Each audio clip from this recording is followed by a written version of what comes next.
जी अस्सलाम वालेकुम। कैफ सिक्स आज के लेक्चर का आगाज़ करते हैं। Lecture number 57। आज के लेक्चर में बजटिंग के टॉपिक को आगे लेके चलेंगे। अभी तक बजटिंग के टॉपिक में हमने दो चीज़ें सीखी हैं। नंबर 1 सेल बजट प्रिपेयर करना और number 2 cost of cell budget prepare करना ट्रेडिंग कंपनी का।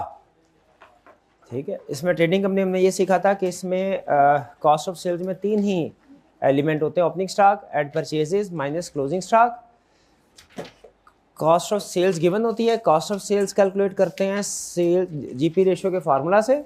कॉस्ट ऑफ सेल्स कैलकुलेट हो जाए फिर उसके बाद क्लोजिंग स्टॉक कैलकुलेट करते हैं हम। कोई इन्वेंट्री पॉलिसी होती है कंपनी की, वो उसने दी होती है। इन्वेंट्री पॉलिसी से क्लोजिंग स्टॉक कैलकुलेट करते हैं। फिर इसके बाद जो ओपनिंग स्टॉक है वो क्लोजिंग स्टॉक से ही कैलकुलेट होता है। जो इस पीरियड का क्लोजिंग स्टॉक है वो नेक्स्ट पीरियड का ओपनिंग स्टॉक होगा। क्लोजिंग और ओपनिंग को फिल करने के बाद बैलेंसिंग फिगर हम परचेजेस कैलकुलेट कर लेते हैं। ये हमने कल सीखा था। फिर इसके कुछ क्वेश्चन, एक क्वेश्चन हमने क्लास में किया था, कुछ क्वेश्चन आपको होम असाइनमेंट में घर में अटेम्प्ट करने के लिए दिए थे।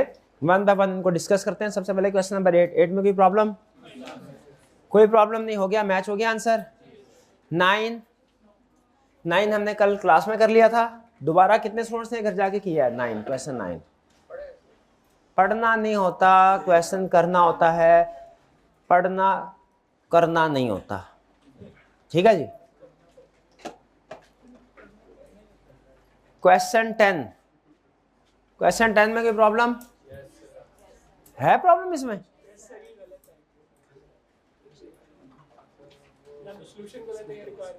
इसमें क्या प्रॉब्लम? एक मिनट ठहरे। इसमें वो जीपी चेंज हो रहा है ना दरमियान में, इस वजह से मसला है।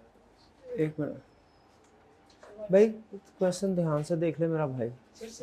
अच्छा मैं बता ना, सबर करना है वो ना। मैं ठहर।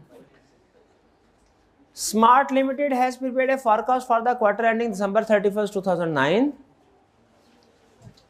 which is based on following projection. Sales for the period October to January 2010 is as follows. इसमें कोई प्रॉब्लम? उसने सेल्स रुपीज में दिया कि यूनिट्स में? रुपीज में। The company earned a gross profit at 20% of sales. Gross profit 20% of sales का मतलब कॉस्ट ऑफ सेल्स क्या होगी? 80%। हर एक मंथ की कॉस्ट ऑफ सेल्स पहले टेबल फॉर्म बनाया, इधर दिखाए मेरा भाई। उसके बाद सेल्स लिखेंगे पहले, उसके बाद कॉस्ट ऑफ सेल्स कैलकुलेट कर ली। कॉस्ट ऑफ सेल्स का फार्मूला क्या होगा? 80, हाँ, opening eight purchase minus closing. लेकिन कैलकुलेशन कैसे होगी? Calculation opening eight purchase minus closing से नहीं होगी। कैलकुलेशन कैसे होगी? सेल्स का 80% आ जाएगा हमारा कॉस्ट ऑफ सेल्स। फिर इसके बाद कह रहा है it intends to increase sale price by 10% from November 1, 2009। However since there will be no corresponding increase in purchase price, the gross profit percentage is projected to increase. GP ratio change हो रही है। ये है twist. बताइए क्या इस information से आपको पता चल रहा है? कल मैंने आपको लेक्चर में शायद ये इंडिकेशन दी थी कि जीपी रेशियो चेंज हो जाएगी। तो जिस महीने में जीपी रेशियो चेंज हुई उसमें क्या पुराने वाला फार्मूला ही लगाएंगे या न्यू वाला फार्मूला लगाएंगे? ठीक है। इन पर GP ratio is expected to increase. Effect of increase in sale price has been incorporated in the above figures. यानी जो सेल प्राइस में इंक्रीज होगा इसमें वो ऑलरेडी शामिल है। इसका मतलब हमारी अब जीपी रेशियो जो है वो रिवाइज हो जाएगी। सेल्स तो ठीक हो गई, कॉस्ट ऑफ सेल्स कैलकुलेट करनी है। अच्छा, किस महीने से इंक्रीज ये चेंज हो रहा है? नवंबर से। इसका मतलब है अक्टूबर की जो कॉस्ट ऑफ सेल्स आएगी वो क्या होगी? 80% ऑफ सेल। अब जरा ये फार्मूला देखिएगा। अक्टूबर में है जीपी रेशो 80%। जो फार्मूला है वो है हमारा जीपी ग्रॉस प्रॉफिट है कितना? 20 डिवाइडेड बाय 100। ये ऐसा ही है। और कॉस्ट क्या हुई? 80 डिवाइडेड बाय 100। अब क्या हुआ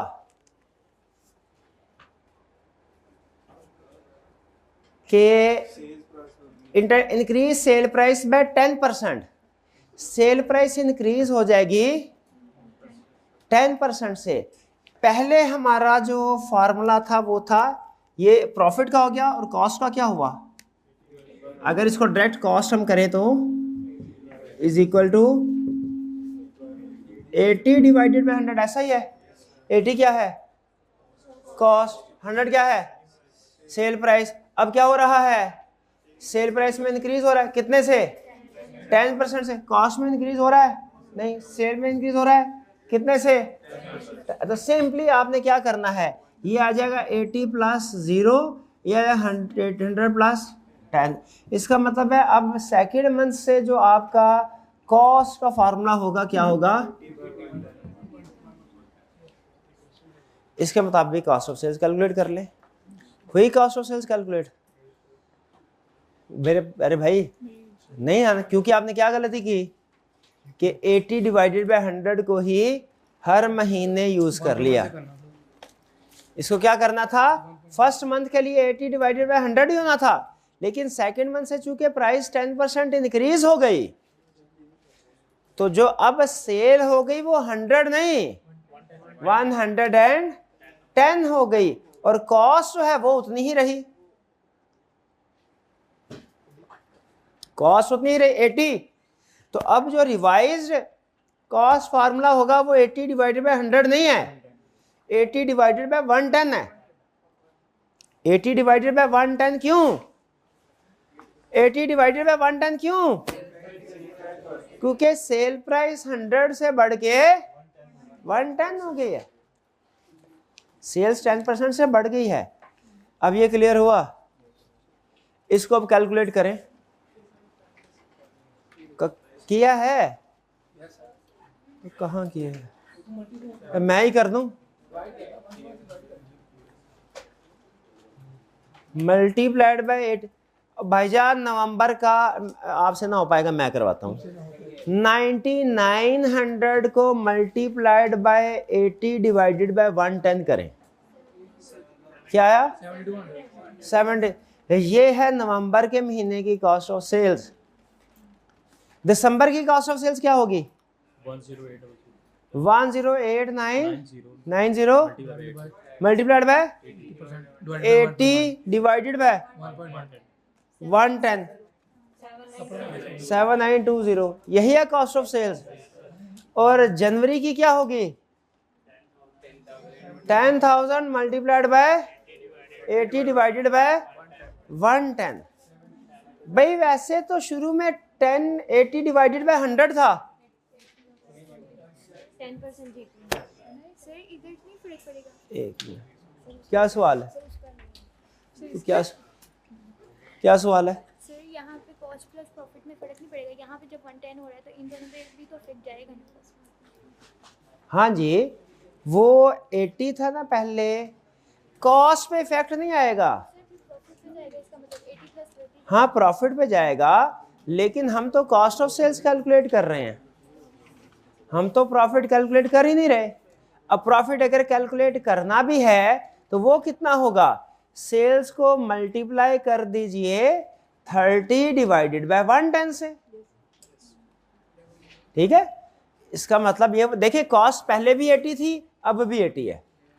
सेल प्राइस पहले 100 थी, अब 110 है। पहले कॉस्ट ऑफ सेल्स का फार्मूला क्या था 80 डिवाइडेड बाय 100। अब कॉस्ट ऑफ सेल्स का फार्मूला क्या है 80 डिवाइडेड बाय 110। कॉस्ट सेम क्यों रही, कॉस्ट पहले भी 80 अब भी 80 क्यों रही, क्योंकि कॉस्ट में चेंज आया ही नहीं।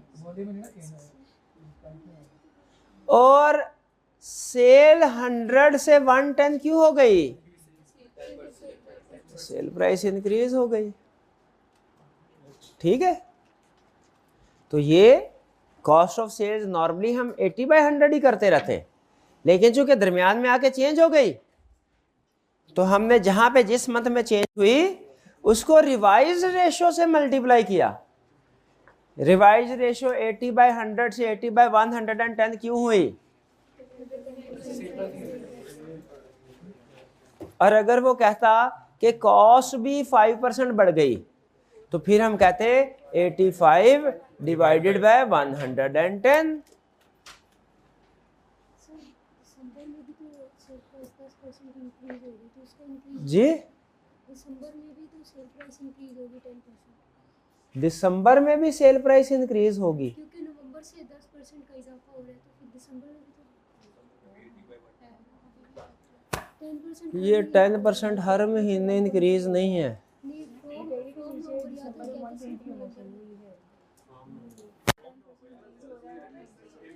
फ्रॉम नवंबर 1 से 10% इंक्रीज हुआ है। इसका मतलब यह है 1 नवंबर से प्राइस इंक्रीज होगी और 10 एक ही दफा होगी, आगे इंक्रीज कांस्टेंट है। यानी हर महीने 10% है, फिर उसका 10%, फिर उसका 10%, ऐसा नहीं होगा। समझ रहे हैं? टू मच थिंकिंग ना करें। अच्छा, अब मुझे अगर सैलरी में इंक्रीमेंट मिलेगा 20% जुलाई से, तो फिर इसका मतलब है अगर मेरी सैलरी फर्ज कीजिए थी 1 लाख रुपया जून में, जुलाई में हो जाएगी 1,20,000, और अगस्त में कितनी हो जाएगी 1,44,000, और सितंबर में कितनी हो जाएगी। और इतनी सैलरी ऐसा किस दुनिया में होता है मुझे बताएं, मैं उस दुनिया में जाना चाहता हूँ। तो ये 10% इंक्रीज है, उसने नवंबर से कहा है होगी, एक ही दफा होगी, हर महीने नहीं होगी।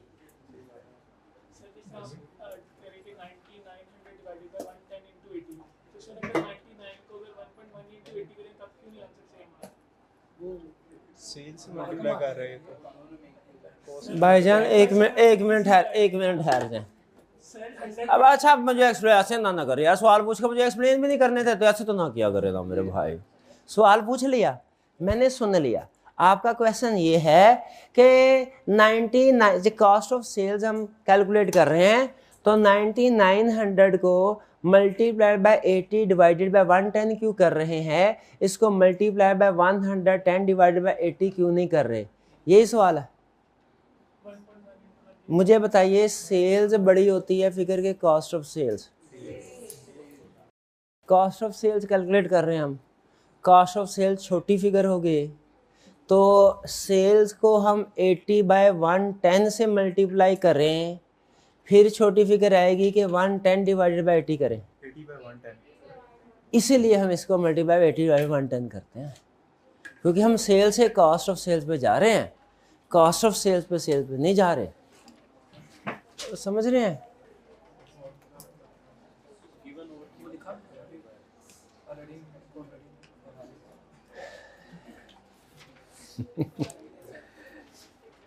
आसान चीज समझाना ज्यादा मुश्किल होता है, ये आपको पता है?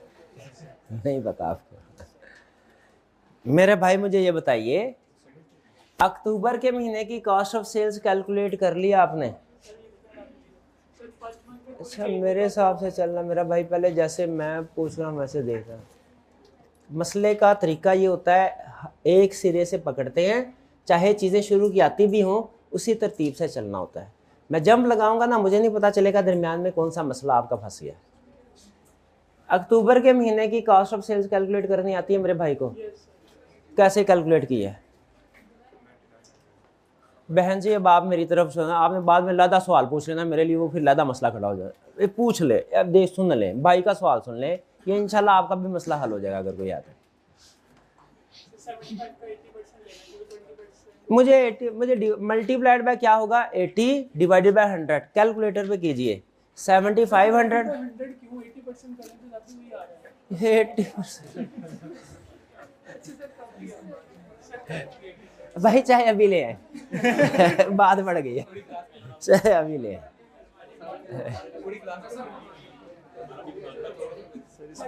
फॉर्मूला भी होता है ना, selling price equal to 7500 cost of sales कैसे कैलकुलेट की? 7500 मल्टीप्लाइड बाय 80 डिवाइडेड बाय 100, ऐसे ही की। इसी को 80% बोलते हैं, यकीन कर ले, ठीक है। अब अक्टूबर के महीने की ऐसे अमूमी तौर पे हम नवंबर, दिसंबर और जनवरी के महीने में भी इसी तरीके से कैलकुलेशन करते हैं। अभी देख मेरी बात नहीं सुन रहा मेरा भाई, तवज्जो इधर मेरा भाई, अपनी कैलकुलेशन छोड़ देना मेरा भाई, ऐसे ना कर, ठीक है, अपनी कैलकुलेशन छोड़ दे जरा थोड़ी देर। अमूमी तौर पे नवंबर, दिसंबर और जनवरी के महीने में भी हम इसी तरीके से कैलकुलेशन करते हैं। कैसे? हर महीने की सेल लेके उसे मल्टीप्लाई बाय 80 डिवाइडेड बाय 100 करते। एग्रीड? लेकिन इस क्वेश्चन में एक चीज नई है, एक चीज डिफरेंट है। वो नई चीज, वो डिफरेंट चीज क्या है? वो कह रहा है नवंबर से सिंस देयर के it intends to increase sale price, sale price 10% से बढ़ जाएगी। इसका मतलब है हमारा जो मल्टीप्लाई बाय 80 डिवाइडेड बाय 100 करते हैं, यानी कॉस्ट ऑफ सेल्स, सेल्स का 80% है, वो रेशो चेंज हो जाएगी। कॉस्ट इस चेंज के बाद भी कॉस्ट 80 ही रहेगी, एक यूनिट की कॉस्ट 80 ही रहेगी, ऐसा है। लेकिन सेल प्राइस चेंज होके 100 से 110 हो जाएगी। ये बात समझ आ रही है? सर मतलब सेल पे हम जो सेल की वैल्यू उस पे इम्पैक्ट नहीं देना, हमें सिर्फ कॉस्ट ऑफ सेल की फिगर पे इम्पैक्ट देंगे 10% का। सेल्स पे इंक्रीज हो रहा है, सेल्स पे ही इम्पैक्ट देना है, कॉस्ट पे इम्पैक्ट नहीं देना। जिस तरह सेल 100% थी ना, तो जो 10% इंक्रीज हुआ है वो कॉस्ट ऑफ सेल के लिए सिर्फ हमने 10% इंक्रीज दिया। और 10% का कॉस्ट से कोई ताल्लुक नहीं है। सवाल पढ़ ले मेरा भाई, ये देख, ये देख, ये कहाँ लिखा है 10% की वजह से कॉस्ट इंक्रीज हो रही है?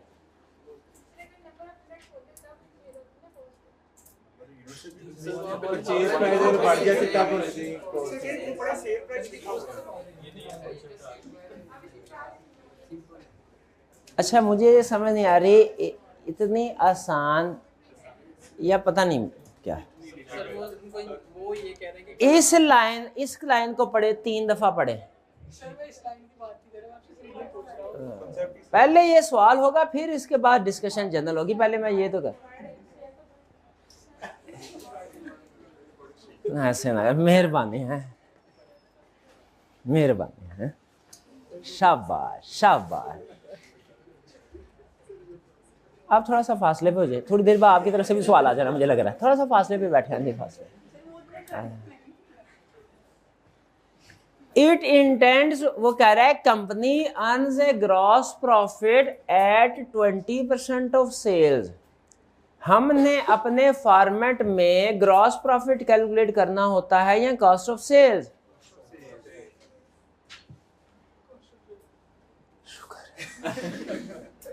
ग्रॉस प्रॉफिट है 20% ऑफ सेल्स, यानी 20 divided by 100 of sales. 20 divided by 100 of sales gross profit है। हमने कॉस्ट ऑफ सेल्स कैलकुलेट करनी होती है, यानी 80 divided by 100 of sales. 80 divided by 100 of sales, यही कॉस्ट ऑफ सेल्स होती है। सितंबर में, अक्टूबर में तो यही है। नवंबर में उसने क्या कहा कि सेल बढ़ के 10% से बढ़ गई। इसका मतलब है जो पिछले महीने में 80 डिवाइडेड बाय 100 था, वो अगले महीने में 80 डिवाइडेड बाय 100 हो गया, 110 हो गया। ऐसे ही है।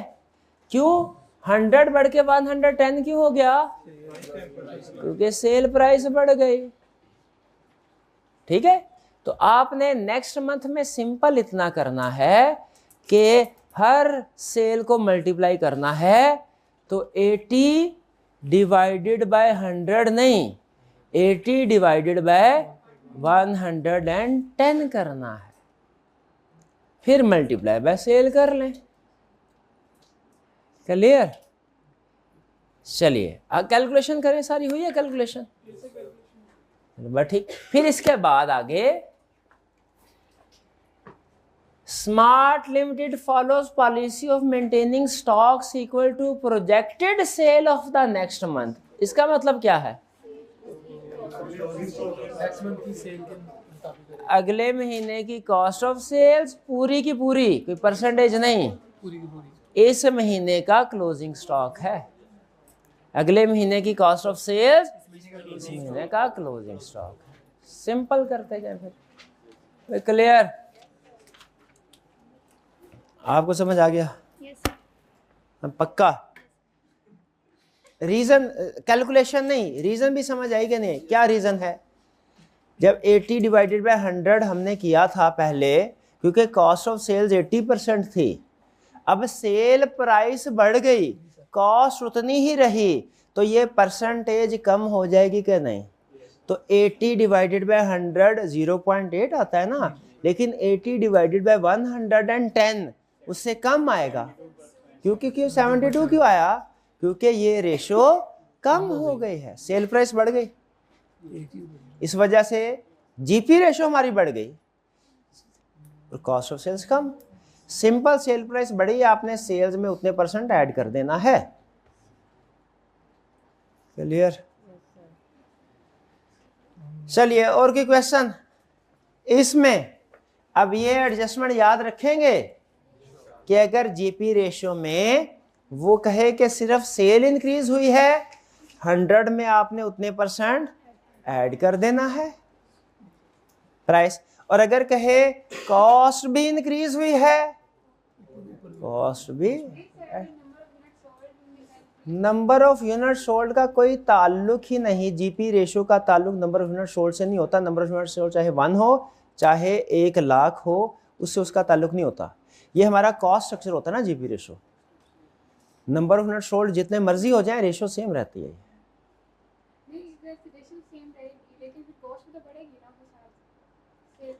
वो टोटल कॉस्ट बढ़ेगी ना, टोटल कॉस्ट सेल और कॉस्ट ऑफ सेल्स दोनों मूव करती हैं, इकट्ठे मूव करती हैं, सेम रेशो से मूव करते हैं। ठीक है, चलिए आगे चलते हैं। नेक्स्ट क्वेश्चन 11, इसमें थोड़ी सी चेंजेस कर लें डेट्स में सिर्फ, और इसका क्वेश्चन की कैलकुलेशन पे कोई इम्पैक्ट नहीं है।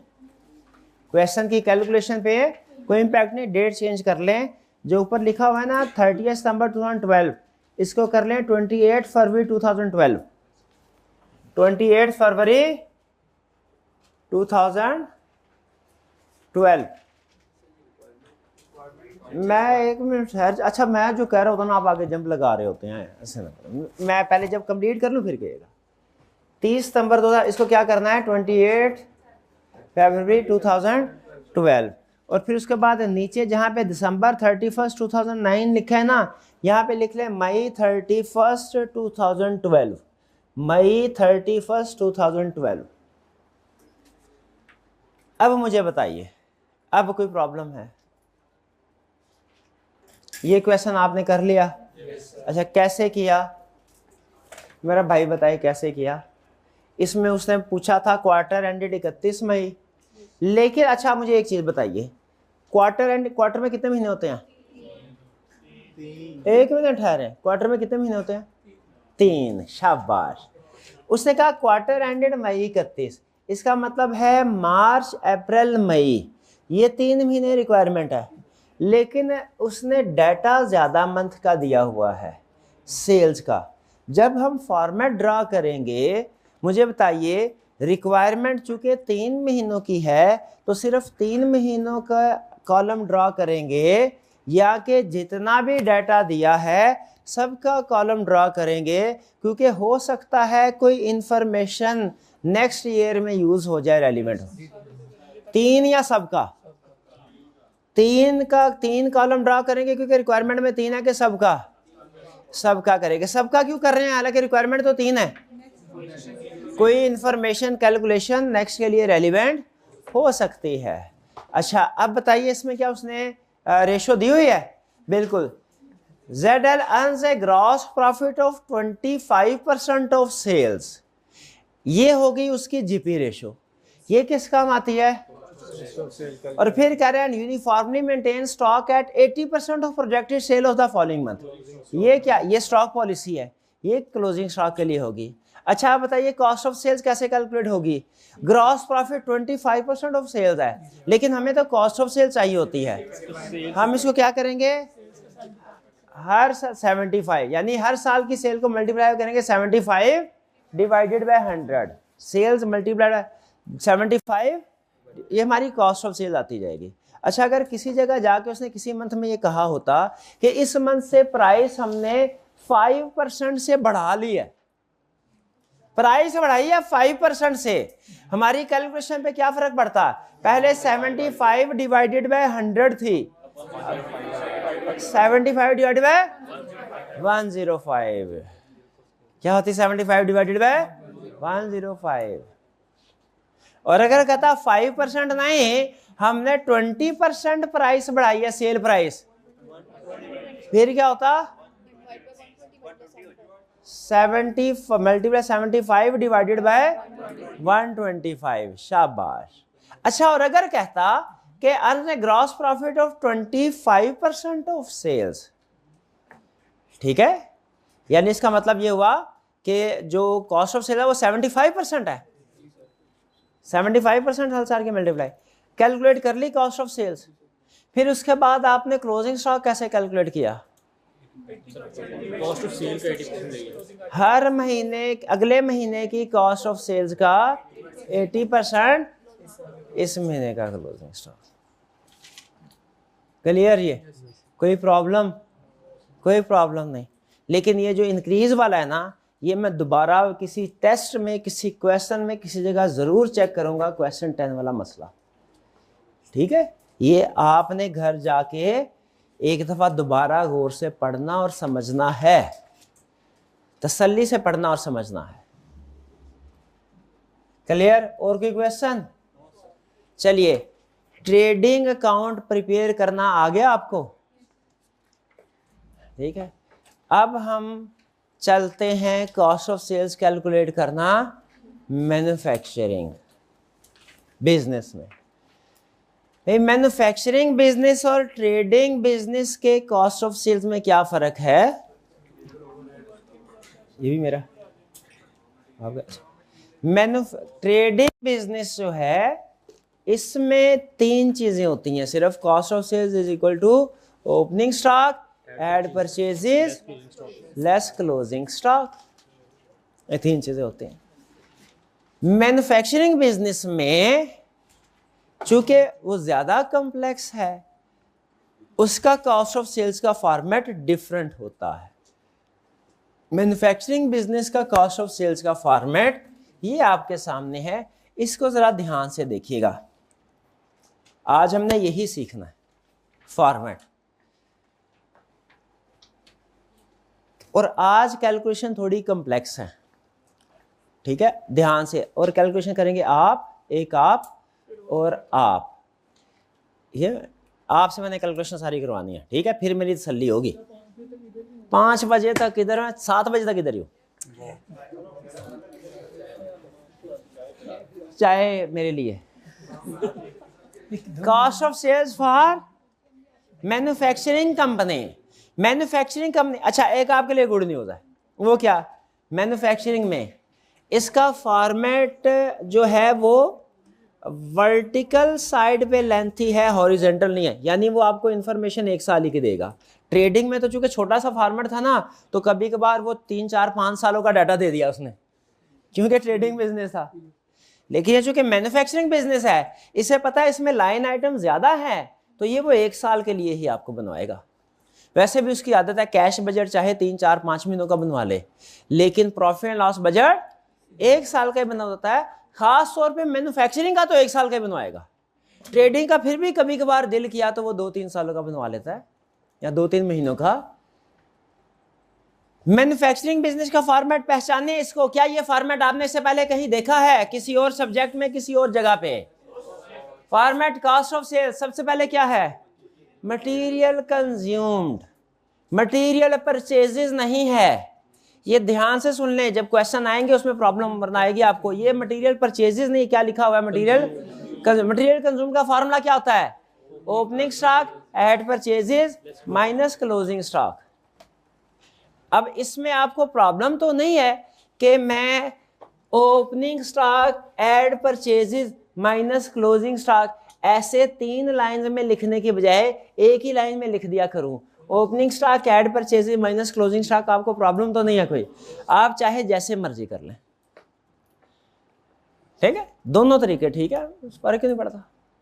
मटेरियल कंज्यूम्ड, फिर क्या लिखना है, add labour, add FOH. Labour और मटेरियल में एक खास बात है जो लेबर और एफओएच में नहीं है। वो खास बात ये है कि मटेरियल का ओपनिंग और क्लोजिंग स्टॉक होता है। रॉ मटेरियल का ओपनिंग और क्लोजिंग, अच्छा मटेरियल बोले या रॉ मटेरियल बोले एक ही बात है, वो में फर्क नहीं है। मटेरियल का ओपनिंग और क्लोजिंग बैलेंस होता है, लेबर और एफओएच का ओपनिंग क्लोजिंग बैलेंस नहीं होता।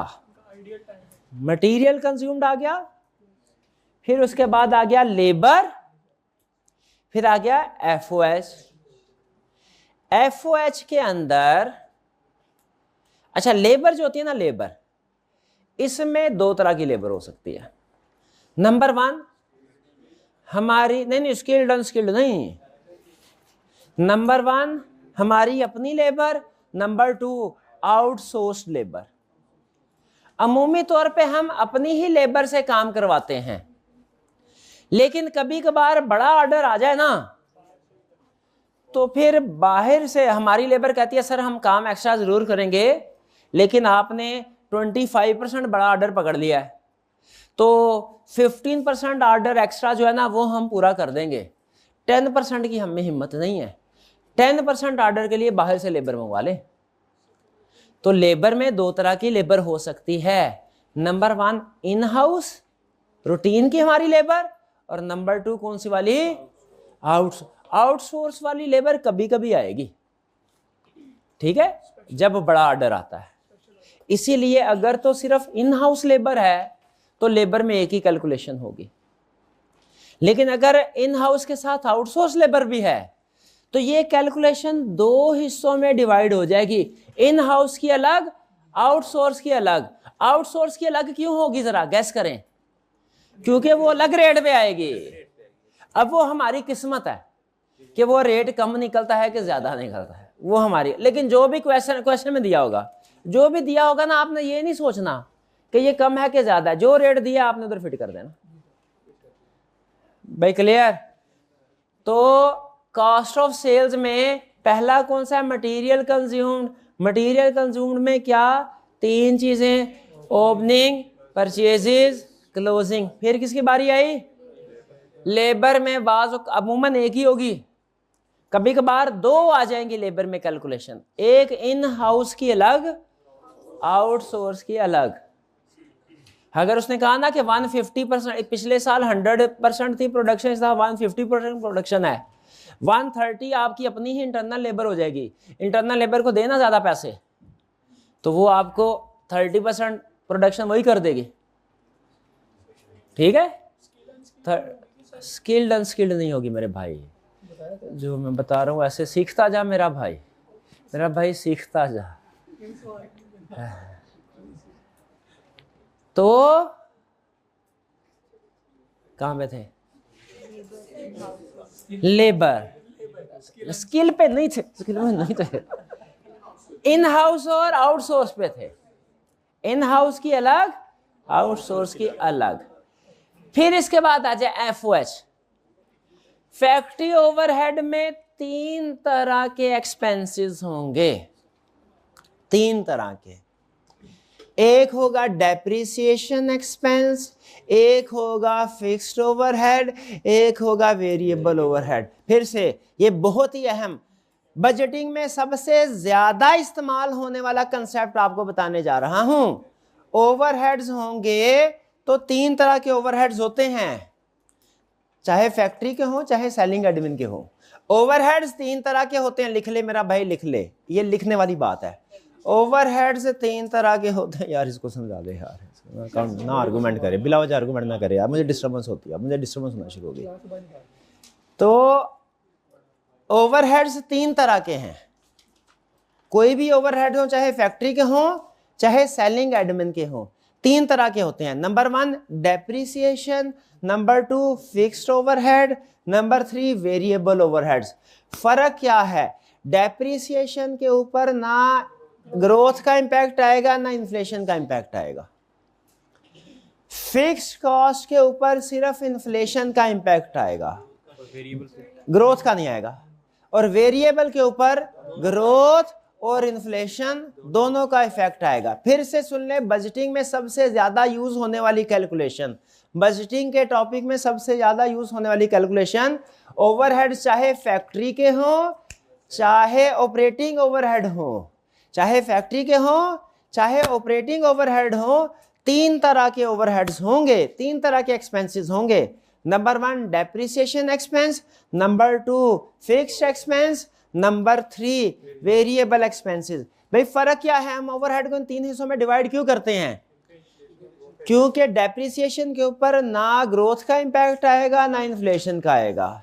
फिक्स्ड कॉस्ट के ऊपर ग्रोथ का इंपैक्ट नहीं आएगा, इन्फ्लेशन का इंपैक्ट आएगा। वेरिएबल कॉस्ट के ऊपर ग्रोथ का इंपैक्ट भी आएगा और इन्फ्लेशन का इंपैक्ट भी आएगा। ये हो गए हमारे तीन एक्सपेंसेस, मटेरियल, लेबर, ओवरहेड। इन तीनों को ऐड करें तो क्या बनेगा? Manufacturing cost. ये ज़हन में रखिएगा, इन तीनों को ऐड करें क्या बनेगा? Manufacturing cost. कभी कभार क्वेश्चन के अंदर याद रखें, यहाँ पे उसने सिर्फ मटेरियल लिखा होता है, आगे ये नहीं लिखा होता मटेरियल परचेजेज है कि मटेरियल कंज्यूम्ड। तो इसका मतलब क्या होगा कि मटेरियल कंज्यूम्ड है, क्योंकि material consumed plus labour plus हो रहा है, यही मिलके मैन्युफैक्चरिंग कॉस्ट बनते हैं। भाई क्लियर? फिर इसके बाद ये है मैन्युफैक्चरिंग कॉस्ट। मैन्युफैक्चरिंग कॉस्ट के बाद ऐड करना है ओपनिंग वर्किंग प्रोसेस और लेस करना है क्लोजिंग वर्किंग प्रोसेस। जब ओपनिंग वर्किंग प्रोसेस ऐड करेंगे, क्लोजिंग वर्किंग प्रोसेस लेस करेंगे, आपके पास फिगर आ जाएगी cost of goods manufactured. Clear? अगर क्वेश्चन के अंदर उसने कोई opening working process closing working process दिया हुआ है तो वो यहां आ जाएगा, नहीं तो ये 0 आ जाएगा। Manufacturing cost he cost of good manufactured हो जाएगी। ये मैन्युफैक्चरिंग कॉस्ट कहलाती है, ये कॉस्ट ऑफ गुड्स मैन्युफैक्चर्ड कहलाती है। फिर इसके बाद add opening finish good less closing finish good.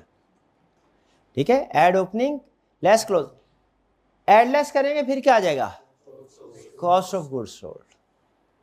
ठीक है, अगर तो उसने कोई ओपनिंग क्लोजिंग फिनिश गुड्स दी हुई है तो वो हम लिख लेंगे, अगर नहीं दी हुई तो 0 आ जाएगा और cost of goods manufactured he cost of goods sold हो जाएगी। यहां तक क्लियर है? अच्छा, ये तो अब मेथड हुआ डायरेक्ट वाला, लेकिन एज यूजुअल एग्जाम क्वेश्चन में वो आपको डायरेक्ट लेके नहीं चलेगा, क्योंकि एग्जाम क्वेश्चन में उसका मकसद आपसे cost of goods sold calculate करवाना नहीं होता, बल्कि आपसे मटेरियल परचेजेस की फिगर कैलकुलेट करवाना होगा। अब कल भी मटेरियल परचेजेस की फिगर कैलकुलेट की थी, आज भी मटेरियल परचेज की फिगर कैलकुलेट करनी है, मैन्युफैक्चरिंग में भी, लेकिन आज के फॉर्मेट में स्टेप्स ज्यादा हैं। तो बताइए क्या करेंगे? क्वेश्चन में उसी तरह सेल्स दी होगी, उसी तरह उसने जीपी रेशो दी होगी। क्या करना है स्टेप नंबर 1 में? जीपी रेशो से कॉस्ट ऑफ सेल्स कैलकुलेट कर लेंगे। अब कॉस्ट ऑफ सेल्स के बाद आपने रिवर्स वर्किंग के जरिए से क्या करना है? मैन्युफैक्चरिंग कॉस्ट कैलकुलेट करना है। कॉस्ट ऑफ सेल्स आ जाएगी हमारे पास, ये फार्मूला दिया होगा। अगर जीपी रेशियो 25% है तो कॉस्ट ऑफ सेल्स क्या होगी? 75%। ये कॉस्ट ऑफ सेल्स कैलकुलेट कर ली। अगर क्वेश्चन में फिनिश गुड्स का ओपनिंग क्लोजिंग बैलेंस दिया हुआ है तो इसमें ओपनिंग क्लोजिंग बैलेंस लिख के reverse cost of goods manufactured आ जाएगा। फिर इसके बाद, और अगर नहीं दिया तो 0 0 हो जाएगा। फिर इसके बाद वर्किंग प्रोसेस है, अगर क्वेश्चन में उसने ओपनिंग क्लोजिंग वर्किंग प्रोसेस दिया हुआ है तो एड लेस कर देंगे, अगर नहीं दिया हुआ तो 0 कर लेंगे। फिर यहां से रिवर्स चल के हम कॉस्ट ऑफ गुड्स मैन्युफैक्चर से मैन्युफैक्चरिंग कॉस्ट पर पहुंचे। ठीक है, मैन्युफैक्चरिंग कॉस्ट से उसने हमें एफओएच लेबर और मटेरियल कंज्यूम्ड की फिगर कैलकुलेट करने के लिए इंफॉर्मेशन दी होगी। ये है असल काम। क्या है असल काम? Manufacturing cost. उसी तरीके से रिवर्स वर्किंग कर रहे हैं हम, ठीक है। अब ये कैसे हमने मटेरियल कंज्यूम्ड, लेबर और ओवरहेड की फिगर कैलकुलेट करनी है, ये हम आज सीखने जा रहे हैं। पहले मुझे बताइए फॉर्मेट समझ आ गया आपको? चलिए, अच्छा इसमें कह रहा है पॉइंट्स टू नोट, कुछ कह रहा है usually there are 2 inventory levels given in manufacturing question, that is finish good and material. यानी फिनिश गुड का इन्वेंट्री लेवल आपको देगा, मटेरियल का देगा।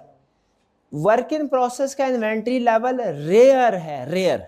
20 क्वेश्चन करेंगे, शायद एक क्वेश्चन में उसने आपको वर्क इन प्रोसेस दिया होगा, ये रेयर है। अमूमी तौर पे कौन से वाला करवाता है? फिनिश गुड्स और मटेरियल। शाबाश।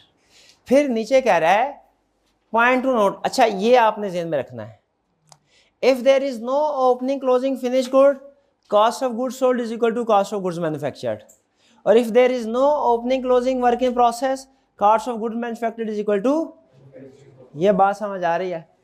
इसको मैं थोड़ा सा चेंज करना चाहता हूं, इस फार्मूला को लिख लीजिए अब जो मैं बता रहा हूं।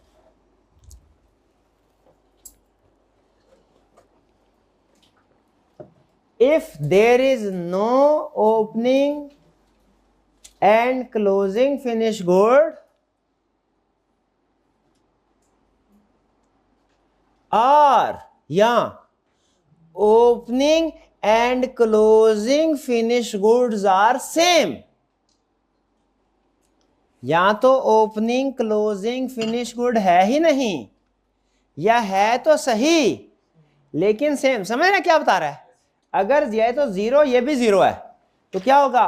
Cost of goods sold he cost of goods manufactured. और अगर जीरो नहीं, इन्वेंट्री कोई ना कोई है लेकिन सेम है, ऊपर 10 लाख थी, ओपनिंग क्लोजिंग भी 10 लाख है, फिर भी सेम होगा। तो ये थोड़ा सा एक दो में जाके ना फिर मसला आता है, स्टूडेंट को कहते हैं सर इन्वेंट्री है तो सही, लेकिन फिर भी आपने दोनों सेम क्यों किया? हालांकि फिनिश गुड का क्लोजिंग स्टॉक बढ़ा हुआ है, तो आपने कॉस्ट ऑफ गुड सोल्ड और cost of good manufactured same क्यों किए हैं? तो वो क्यों किए होते हैं हमने? क्योंकि क्वेश्चन के अंदर उसने लिखा होता है कि inventory level will remain same. तो इसका मतलब है, या अगर इन्वेंट्री है ही नहीं या है लेकिन सेम, तो वो नेट हो जाती है, वो आंसर नेट जीरो ही आ जाता है। ये बात समझ आ गई? चलिए अब आते हैं हम कैलकुलेशन की तरफ। देखिए ये तो अमूमी तौर पे क्वेश्चन, ये तो देता ही नहीं, ये उसने अमूमी तौर पे क्वेश्चन में गिवन होगी या एडवांस क्वेश्चन में हमसे कैलकुलेट करवाएगा, वो हम कर लेंगे। Finish good, cost of good sold calculate, ये हम कर लेंगे। असल प्रॉब्लम इस आज के लेक्चर में क्या है भला? मटेरियल, लेबर, ओवरहेड कैलकुलेट करना। अब वो आपको सिखा रहा है कि कैसे कैलकुलेट करना है, ये जरा ध्यान से रहे। Calculation of manufacturing cost, manufacturing cost की कैलकुलेशन कैसे करनी है?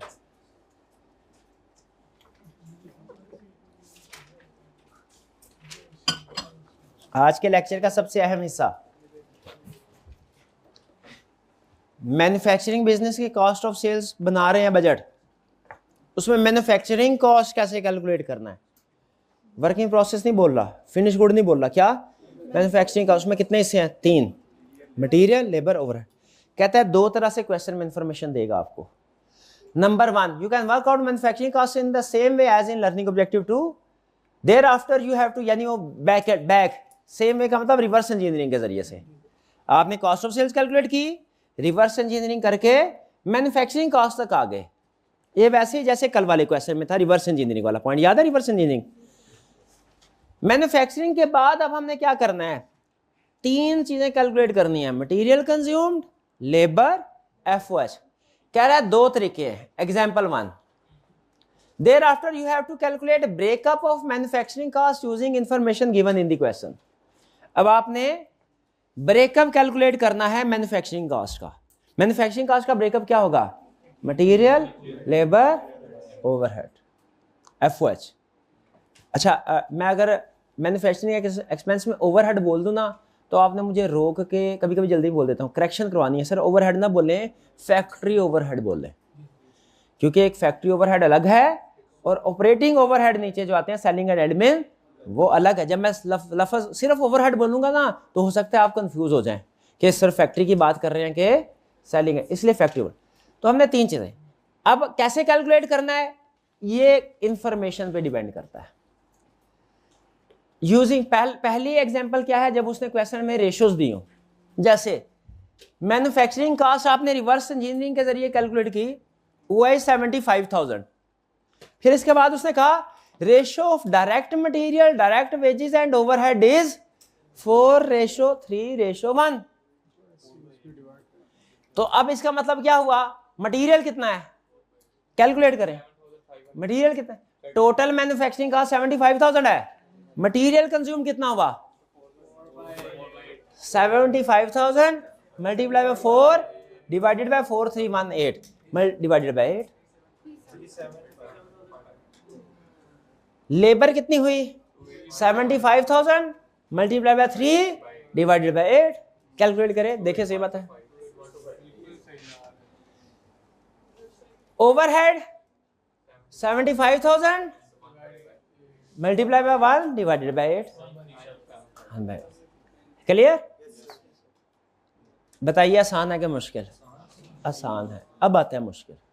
ये तरीका आसान है, लेकिन टेस्ट आई कब की मर्जी है, कभी आसान भी देता है, कभी वो तरीका मुश्किल और जो ज्यादातर आता है यूजिंग रेट्स। कौन से रेट?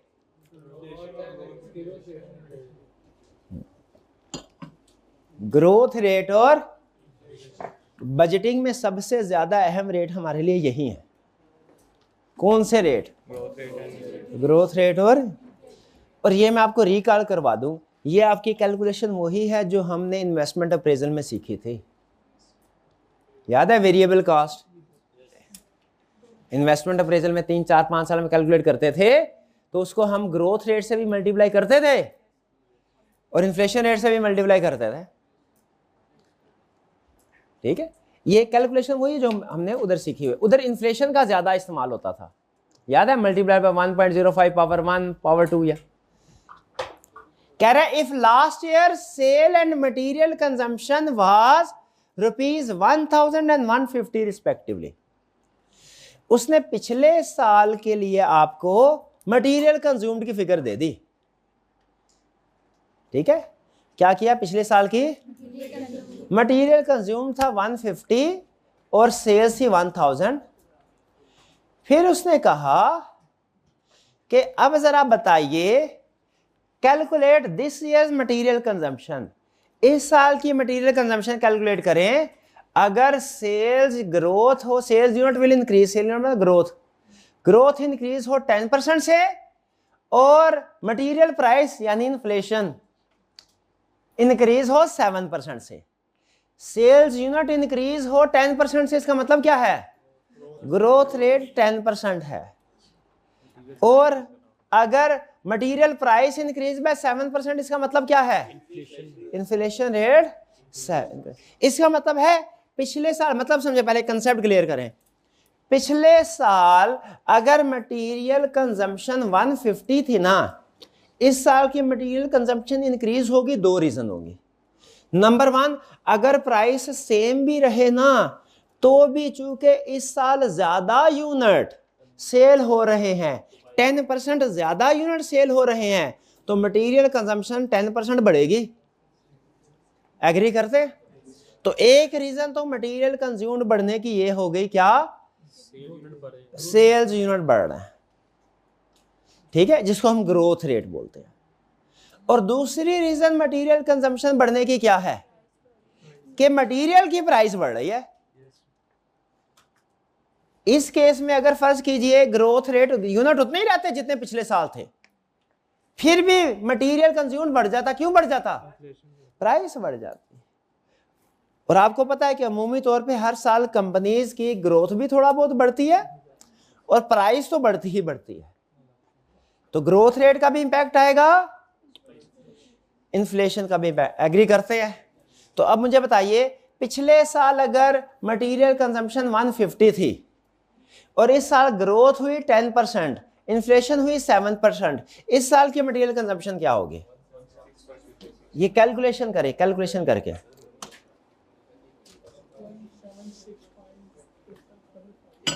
176.55 आ गया। कह रहा है similarly labour cost and variable overhead will also be increase. इसी तरह लेबर कास्ट, अब लेबर कास्ट भी कैसे बढ़ेगी कि पिछले साल जितनी लेबर थी इस उस पे ग्रोथ का इंपैक्ट भी आएगा, इन्फ्लेशन का इंपैक्ट भी आएगा, और ओवरहेड भी इसी तरह होंगे। लेकिन ओवरहेड को आपने याद रखे 3 हिस्सों में डिवाइड करना होगा, ये कभी नहीं भूलना। चाहे फैक्ट्री ओवरहेड हो चाहे ऑपरेटिंग ओवरहेड हो, 3 हिस्सों में डिवाइड करना है। वो 3 हिस्से कौन से हैं? डेप्रिसिएशन, फिक्स्ड और वेरिएबल। डेप्रिसिएशन पे किसी चीज का इंपैक्ट नहीं आएगा, फिक्स पे सिर्फ इन्फ्लेशन का इंपैक्ट आएगा, वेरिएबल पे दोनों का, ग्रोथ और इन्फ्लेशन दोनों का इंपैक्ट आएगा। भाई क्लियर? ठीक है जी। अच्छा फिर आगे आगे 2 चीजें आपको कह रहा है एग्जाम टिप। कहता है ये दोनों ही बता चुका हूं आपको। कह रहा है इसको अपनी आदत बना लें कि पहले हमेशा ग्रोथ रेट की एडजस्टमेंट लगानी है, फिर इन्फ्लेशन की। पहले इन्फ्लेशन फिर ग्रोथ नहीं। हालांकि मल्टीप्लिकेशन मैथ के रूल के मुताबिक इससे फर्क नहीं पड़ता, लेकिन कंसेप्ट आगे चल के मुझे तरतीब लगाई हुई है हमने, फर्क पड़ेगा। इसलिए पहले हमेशा ग्रोथ रेट फिर इन्फ्लेशन, ये आदत बना ले अपनी। और दूसरी चीज क्या कह रहा है, मटेरियल कंज्यूम्ड की जब आप कैलकुलेशन कर लेना तो फिर opening closing raw material calculate करने की जरूरत नहीं। क्यों जरूरत नहीं है? क्योंकि मटेरियल कंज्यूम्ड की फिगर कैलकुलेट कर चुके हैं आप। ये जो आपने फिगर कैलकुलेट किया 176.5, ये मटेरियल परचेजेस की फिगर है कि मटेरियल कंज्यूम्ड की फिगर है? कंज्यूम्ड की फिगर है। तो अब आपको ओपनिंग क्लोजिंग रॉ मटेरियल की जरूरत नहीं होगी। हाँ, कभी कैश बजट बना रहे हो ना, कभी कैश बजट बना रहे हो तो फिर आपको ओपनिंग क्लोजिंग की जरूरत पड़ेगी। क्यों भला? क्योंकि ओपनिंग क्लोजिंग से आपने परचेजेस कैलकुलेट करनी है, परचेजेस से क्रेडिटर कैलकुलेट करने हैं, क्रेडिटर से कैश पेड कैलकुलेट करना है। समझ रहे हैं? लेकिन इसमें नहीं। क्लियर? चलिए राउंड अप कीजिए। आज तक अभी तक हमने जो कुछ सीखा, सीखना सर यही था, अब सिर्फ हमने प्रैक्टिस करनी है। लेकिन बताइए क्या सीखा हमने? ट्रेडिंग, कल हमने कॉस्ट ऑफ सेल्स बजट बनाना सीखा था ट्रेडिंग का। आज हमने कॉस्ट ऑफ सेल्स बजट बनाना सीखा मैन्युफैक्चरिंग का। मैन्युफैक्चरिंग का फॉर्मेट क्या होता है? पहले मटेरियल कंज्यूम्ड, फिर लेबर, फिर एफओएस। एक मिनट, मटेरियल के अंदर opening add purchases minus closing, labour के अंदर हो सकता है 2 तरह की लेबर हो, अक्सर एक ही होगी, इन हाउस और आउटसोर्स। इन हाउस है तो उसी तरीके से कैलकुलेशन होगी जो हमने किया कि पिछले साल की जितनी लेबर है मल्टीप्लाई कर दें ग्रोथ से, मल्टीप्लाई इन्फ्लेशन से। और आउटसोर्स है तो जितने यूनिट्स बनाने हैं आउटसोर्स, उसको पर यूनिट जो भी मार्केट से रेट मिला उसे मल्टीप्लाई कर दे। मटेरियल क्या है, लेबर क्या? एफओएच। एफओएच में 3 मैक्सिमम 3 तरह के एक्सपेंसेस हो सकते हैं। कौन कौन से? Depreciation, fixed overhead, variable overhead. आपने किस चीज का ध्यान रखना बजट बनाते हुए? डेप्रिसिएशन को इन्फ्लेशन और ग्रोथ की एडजस्टमेंट नहीं आएगी, फिक्स में ग्रोथ की एडजस्टमेंट नहीं आएगी, इन्फ्लेशन की आएगी, और वेरिएबल में दोनों की आएगी। फिर इसके बाद जो आएगा मैन्युफैक्चरिंग एक्सपेंस, एडलेस करें तो cost of goods manufactured, opening closing working process, और फिर उसके बाद ओपनिंग क्लोजिंग फिनिश को एडलेस करें तो कॉस्ट ऑफ गुड्स सोल्ड या कॉस्ट ऑफ सेल्स। एक ही बात है, कॉस्ट ऑफ सेल्स या cost of goods sold. Clear जी?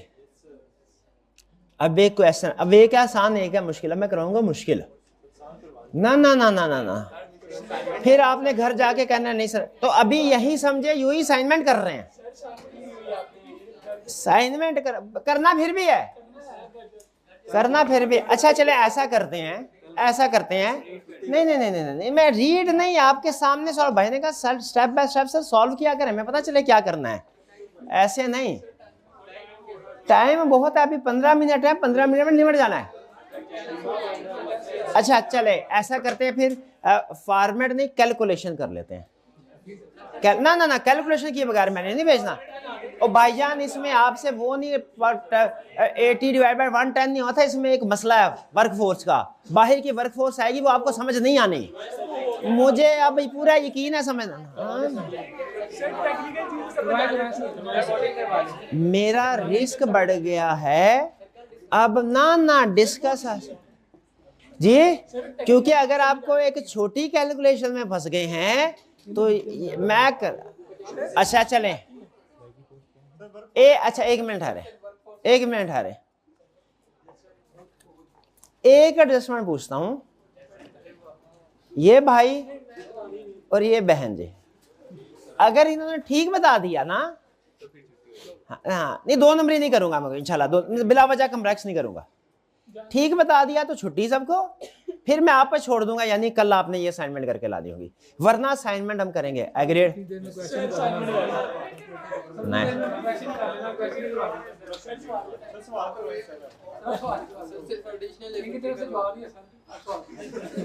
इनकी तरह जवाब नहीं, ऐसे ना करें भाई।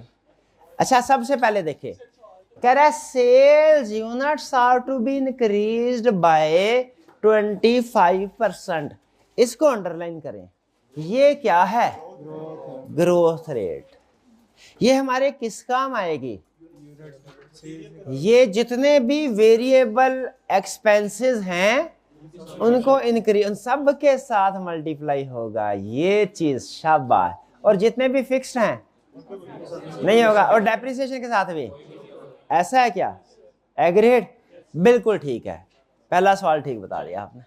आगे चलते हैं, ओवरऑल इसका, अच्छा बताइए लेबर फिक्स्ड होती है कि वेरिएबल होती है, इसका मतलब है लेबर के साथ ग्रोथ रेट मल्टीप्लाई होगा, ओके। अब जरा सुनिएगा, आज तक की बजटिंग का सबसे मुश्किल concept, overall efficiency of work force can be increased bye 50। देखिए जब एफिशिएंसी इंक्रीज होती है ना, 2 ही काम होते हैं, या तो कॉस्ट कम होगी या प्रोडक्शन बढ़ेगी, ऐसे या कॉस्ट कम, ऐसे एग्री करते हैं, या तो कॉस्ट कम होगी, अगर उसने कह दिया कि सेम प्रोडक्शन है तो उसका मतलब क्या, कॉस्ट कम हो रही है, अगर उसने कहा नहीं कॉस्ट कम नहीं हो रही तो फिर प्रोडक्शन बढ़ी होगी, भाई ऐसा ही है ना। अब जरा सुन, overall efficiency of work force can be increased by 15% if management allows a bonus of 20%। यहां पे रुक जाए, इसका मतलब समझना है हमने, आज तक की बजटिंग का सबसे मुश्किल कंसेप्ट है, ये लाइन का मतलब समझना क्या है, सही मतलब समझना।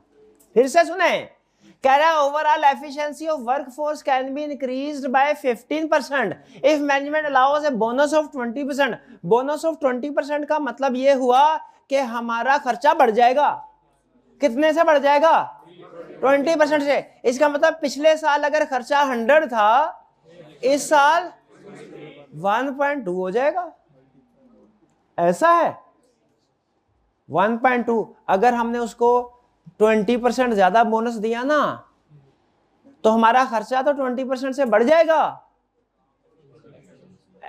तो एफिशिएंसी कितने से बढ़ेगी, 15% से। तो 15% से जब एफिशिएंसी बढ़ेगी तो इसका इंपैक्ट खर्चे पे नहीं आ रहा, क्योंकि कॉस्ट तो बढ़ रही है, इसका इंपैक्ट किस पे आएगा, प्रोडक्शन। एफिशिएंसी बढ़ेगी, इसका जल्दी जल्दी काम करेंगे, जल्दी जल्दी काम करेंगे, प्रोडक्शन बढ़ेगी। मुझे बताइए खर्चा बढ़ रहा है 20% से, प्रोडक्शन कितने से बढ़ेगी, 85%।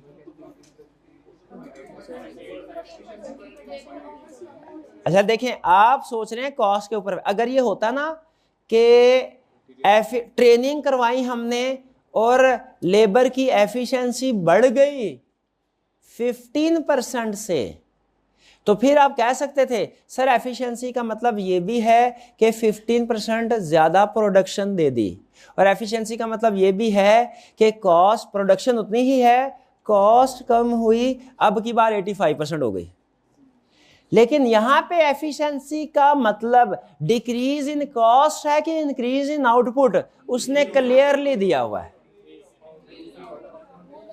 यहां पे इंक्रीज इन, देखिए एफिशिएंसी की डेफिनेशन में दोनों चीजें आती हैं, डिक्रीज इन कॉस्ट भी एफिशिएंसी है, इंक्रीज इन आउटपुट भी एफिशिएंसी है। इस क्वेश्चन के अंदर बताइए कि जो उसने बोला है कि एफिशिएंसी इंक्रीज होगी, इससे मुराद डिक्रीज इन कॉस्ट है कि increase in production output? Increase in production, क्योंकि कॉस्ट डिक्रीज नहीं हो रही, वो तो कह रहा है 20% से बढ़ रही है। अब मेरा सवाल बिल्कुल सिंपल, आउटपुट कितने से बढ़ रही है? 15% से। शाबाश। इसका मतलब क्या हुआ कि कॉस्ट 20% से बढ़, लेबर कॉस्ट 20% से बढ़ रही है और आउटपुट 15% से बढ़ रही है। यानी वो ये कह रहा है कि अगर आप अपनी लेबर को 20% बोनस दे देना तो वो खुश होकर जल्दी जल्दी काम करेगी, आपकी प्रोडक्शन कितने फीसद बढ़ेगी? 15%। ये बात समझना ही मुश्किल है। स्टूडेंट कहते हैं सर जब कॉस्ट 20% बढ़ रही है तो आउटपुट भी 20% ही बढ़नी चाहिए। ये कुछ स्टूडेंट कहते हैं, बताइए क्या आप एग्री करते हैं इससे? नहीं, ये तो बल्कि कॉस्ट काउंटिंग में सिखाया जाता है बाज़ औक़ात कि जी एक्स्ट्रा काम करवाना होना तो पैसे थोड़े एक्स्ट्रा देने पड़ते हैं। ये तो जनरल रूल है, ये ऐसा थोड़ी है कि वो कभी कभार हो सकता है वही रेट चलता हो, लेकिन ओवर टाइम का रेट ज्यादा होता है, वो हम पढ़ते होते थे। हाँ जी, तो 20% ज्यादा, इसका तर्जमा क्या है कि अगर लेबर को 20% ज्यादा पैसे दे तो 15% प्रोडक्शन इंक्रीज। इसका मतलब ये हुआ अगर हमें 125% प्रोडक्शन चाहिए, इस साल कितनी प्रोडक्शन चाहिए? 125% प्रोडक्शन चाहिए, तो इसकी कॉस्ट कितनी होगी? इसको दो हिस्सों में डिवाइड करेंगे, क्योंकि इस एक्स्ट्रा 25% में 15% हमें इन हाउस वाली लेबर प्रोडक्शन दे देगी और 10% आउटसोर्स वाली देगी। ये बात समझ आया? इसका मतलब इस लेबर में दो कैलकुलेशन होगी, एक इन हाउस की होगी, एक आउटसोर्स की होगी। इन हाउस की कैसे होगी? पिछले साल की लेबर को किससे मल्टीप्लाई करना है वो कोई नहीं बोलेगा। पिछले साल की हम कैलकुलेट कर रहे हैं इन हाउस लेबर कॉस्ट। पिछले साल की लेबर की कॉस्ट हमने ले ली, उसको हमने मल्टीप्लाई किससे करना है? दो फिगर दे रहा हूं, नंबर 1 1.15, नंबर 2 1.2। 1.15 या 1.2? लेबर कॉस्ट कैलकुलेट कर रहे हैं, लेबर कॉस्ट कैलकुलेट कर रहे हैं। कितने स्टूडेंट का ख्याल है 1.15 से मल्टीप्लाई करेंगे? कितनों का ख्याल है 1.2 से करेंगे? 1. अच्छा ऐसे ना करें, मैं कहा 1.15, मैं कहा 1.2, ऐसे ना करें, एक पॉइंट ऑफ दे दें। 1.15 या 1.2? 1.2 क्यों बना? हालांकि प्रोडक्शन 15% से बढ़ रही है, लेकिन उनको बोनस तो 20% दे रहे हैं ना। तो हम चूंकि प्रोडक्शन, जब भी प्रोडक्शन कैलकुलेट करेंगे ना इनकी वजह से, वो 15% से करेंगे कि इनकी वजह से 15% प्रोडक्शन बढ़ी है, लेकिन जब भी इस लेबर की कॉस्ट कैलकुलेट करेंगे वो 20% से करेंगे। ठीक है, हाँ जी बिल्कुल बिल्कुल, वो आगे अलग है, वो आगे जो वेरिएंस होगा, ये तो जाहिर है आउटपुट की वजह से, ग्रोथ की वजह से इंक्रीज है। जो इनका लेबर रेट एनुअल इंक्रीज होता है, लेबर रेट, इन्फ्लेशन का इंपैक्ट वो अलग से आएगा। मैं तो सिर्फ ग्रोथ का इंपैक्ट करवा रहा हूं अभी भी, ठीक है। अच्छा, बाकी 10% जो प्रोडक्शन चाहिए उसका क्या करेंगे? वो कह रहा है further increase in production can be achieved, यानी जो ऊपर का टोटल 125% चाहिए, 115 हमारी लेबर ने कह दिया सर वो हम पे छोड़ दें, बस 20% दे देना। और बाकी ऊपर का 10% क्या कह रहे हैं वो कि हायर कर लेंगे हम, can be achieved by hiring additional labour at the rate of 180 per unit, 180 per unit. कुछ कुछ समझ आई? यानी जितने भी 10% यूनिट कितने होंगे भला? हाँ, 2.72 मिलियन से 10% को मल्टीप्लाई कर लें। बिल्कुल ठीक है, अभी करके दिखाएं फिर। ओके जी,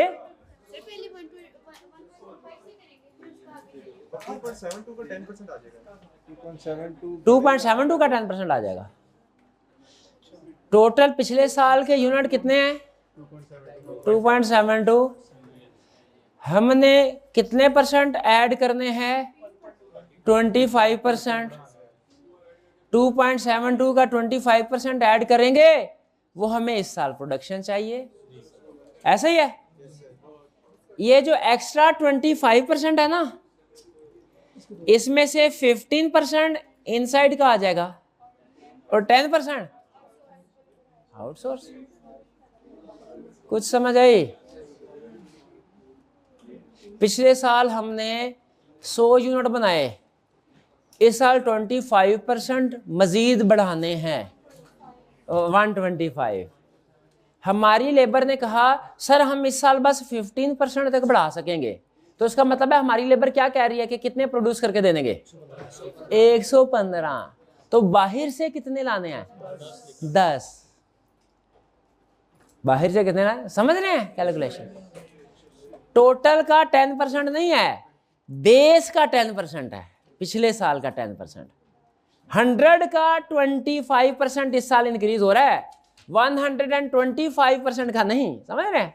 पिछले साल अगर 100 यूनिट प्रोड्यूस हुए हैं तो इस साल 25% से इंक्रीज हो रहा है, तो वो पिछले साल 100 को 25% से मल्टीप्लाई करना है। कितने आए? 125 आ गए। दोबारा शाबाश। 272 मिलियन यूनिट्स लिखे ना। अच्छा, आप समझ, आप करते नहीं है। देखिए ये मुझे आपसे बड़ी शिकायत है, आप सुनते हैं, समझते हैं, कैलकुलेशन नहीं करते। ये तो भाई की बात माननी पड़ेगी आपको। एक मिनट, तरतीब से। अब मैंने आपको, आपने उड़ना है और मैंने स्टेप बाय स्टेप चलाना है आपको, ठीक है? 2.72 मिलियन यानी 2720 आगे लगा के ये लगाइए, ये पिछले साल के थे, ठीक है जी। इसको मल्टीप्लाइड बाय इस साल कितने इंक्रीज करने हैं? मल्टीप्लाइड बाय 1.25 करें,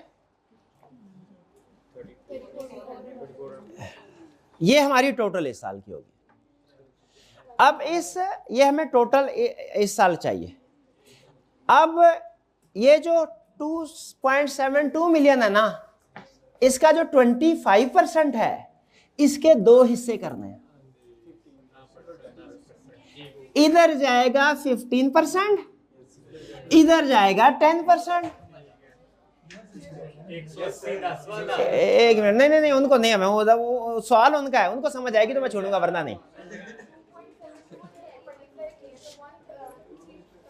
हाँ वो टोटल है ना, 3 पॉइंट जितना भी है वो टोटल है, लेकिन मैं इसके अब आपको 2 हिस्से करवा रहा हूं। आएगा 2.72 का 15% इधर आ गया और 10% इधर, टोटल 25% आया, ठीक है? अब ये जो 15% है ना, ये हमारी इंटरनल लेबर हमें आउटपुट देगी, और ये जो 10% है आउटसोर्स होगा। ये कितने आए?